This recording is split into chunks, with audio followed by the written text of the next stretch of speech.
જો આળસ અને પ્રમાદની અંદર ફરક છે. હા, આળસને છોડીને એમ નથી કીધું, પ્રમાદને છોડીને. અહીંયા કને સતાનંદ સ્વામીએ સાવધાન તયાનો અર્થ બતાવ્યો છે અપ્રમાદેના, પ્રમાદ રહિત થઈને, એમ આળસ છોડીને નહીં. એટલે પ્રમાદ એટલે ગાફલાઈ. પ્રમાદનો એક અર્થ આપણે એની વ્યાખ્યા જોઈએ તો પ્રમાદની વ્યાખ્યા થાય ન કરવાનું કરે, કરવાનું હોય ન કરે, અને ન કરવાનું હોય કરે, એ કહેવાય પ્રમાદ.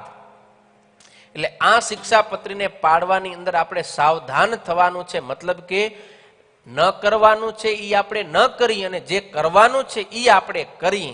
આવી રીતે ગાફલાઈ પ્રમાદનો ત્યાગ કરી અને આપણે જો વર્તશું તો આપણે બહુ સુખી થશું અને ભગવાન શ્રી હરિ આપણા ઉપર બહુ રાજી થશે. અને પ્રમાદ હોય ને તો આપણે ક્યારેય પણ ભગવાનને પ્રસન્ન કરી શકીએ, આલોકની દ્રષ્ટિએ પણ આપણે આગળ ન વધી શકીએ. કાર્યાણીના ત્રીજા વચનામૃતની અંદર મહારાજે કીધું જે પ્રમાદી હોય તે વધે નહીં, એ આગળ ન વધે. આપણે સત્સંગમાં પડ્યા હોય ને, પ્રમાદ જો આપણામાં હોય ને તો જ્યાં હોય ને ત્યાં પડ્યા હોય.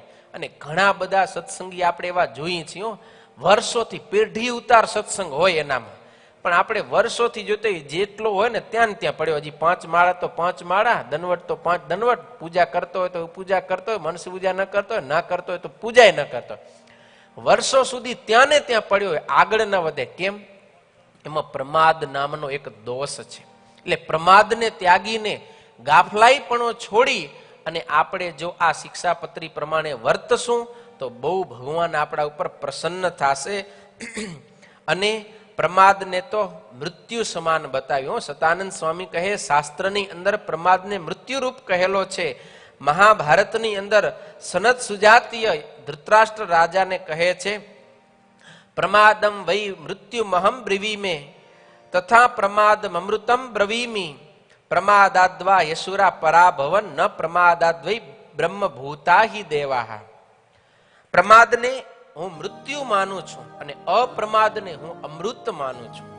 પ્રમાદને કારણે જ દેવતાઓ વારંવાર પરાભવ પામે છે અને અપ્રમાદને કારણે જ દેવતાઓ બ્રહ્મરૂપ થાય છે. એટલે પ્રમાદ છે ને એ મૃત્યુની સમાન છે, એનેથી માણસનું મૃત્યુ થઈ જાય છે. તો પ્રશ્ન થાય કે શું પ્રમાદવાળા હોય એ જ મૃત્યુ પામે છે, અપ્રમાદી મૃત્યુ નથી પામતા? એટલે કે જે સાવધાન હોય એ મરતા નથી?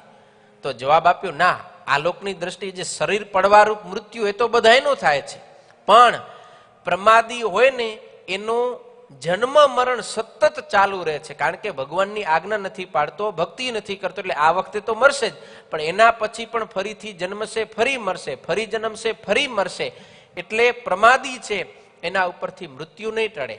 પણ જે અપ્રમાદી છે, પ્રમાદ રહિત છે, એ ખાલી એક જ વખત મરશે પણ ફરી ક્યારે જન્મશે નહીં. એટલે એના ઉપરથી મૃત્યુનો ભય ટળી જશે. એટલા માટે અપ્રમાદને અમૃતની સમાન કહ્યું છે કે અપ્રમાદ છે ને જીવને અમર બનાવી દે છે, કે ફરીવાર એને ક્યારે મરવું પડતું નથી. એટલા માટે શાસ્ત્રમાં પ્રમાદને મૃત્યુરૂપ અને અપ્રમાદને અમૃત રૂપ કહ્યો છે.